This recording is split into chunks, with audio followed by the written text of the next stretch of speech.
first week of January, first week of 2023, I have read 2 books already. So I started with Book Lovers, although I did start this December 30th, 31st, and I finished January 3rd. And this one I also finished around like January 4th. Anyway, so I'm so proud of myself. I finished 2 books, and this year my goal is to read just 23 books. I always follow the year. So last year my reading goal was 22 books. So this year I'm doing 23 books. No pressure. This is a very important read for me, Book Lovers by Emily Henry, simply because I did not like Beach Read. I didn't like it. Not sure why exactly.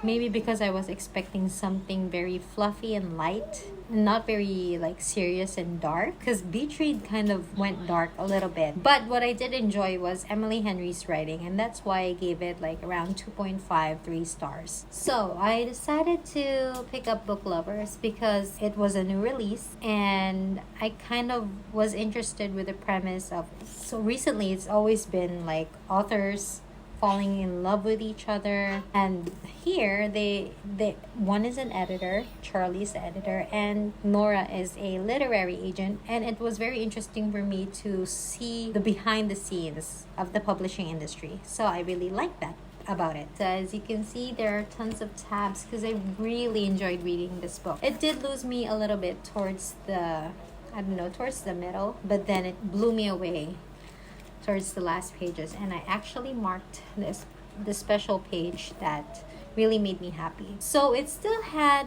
somewhat of a serious tone, but not as serious as Beach Read. Libby, Nora's sister, so funny. I love her. She is like a unicorn in human form. And the banter between Charlie and Nora, they flirt a lot. And actually I enjoy that they flirt, because I'm here to read all the cuteness, I'm not so into characters not liking each other a lot. Book Lovers, recommend this. Okay, next book, Comfort Me with Apples. Look at this. It is a horror book, a very short horror book, and I just want to show you how pretty the tabs look. I have like a dark green and a maroon, a lilac, all trying to match this very mysterious cover. And I really enjoyed this one. I actually read this before as a digital copy, and someone was selling a hard copy, and I grabbed that chance. It's very hard to find a copy of this.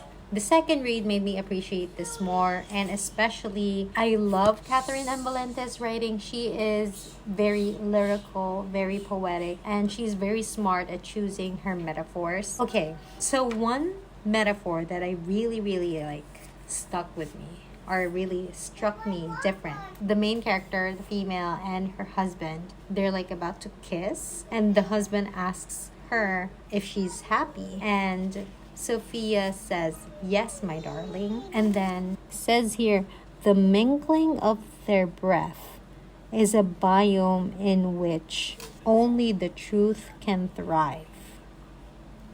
Because like when you're like kissing someone and their mouth is like just over here, his breath and her breath, it's mingling. And she described it as a biome. And why did she say that? Why did she use the word biome? Because she also used the word thrive. Because you know how like bacteria thrives in a particular environment, a virus thrives in this particular temperature or whatever, and she used biome. I don't know. That's great. I really like that.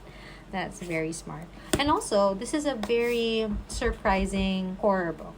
You won't anticipate what it actually is towards the end, though it will give you some hints as to what it actually is, like right before the reveal. So it feels very satisfying. This is about a woman who lives in this perfect like community. It is a gated community, and there are some special rules that you have to follow, and everyone, all her neighbors, just seem to be so nice, and they are concerned with her welfare. She doesn't find this very strange, but then one day she realizes that her husband, he's always at work, and the neighbors are like staring at her like they have some kind of secret. So I don't want to say anymore, but definitely try this out. It is a very quick read. I'm sure you can read this in one sitting. Each chapter is like super short, and the text is not so long per chapter. Like some chapters are like this short.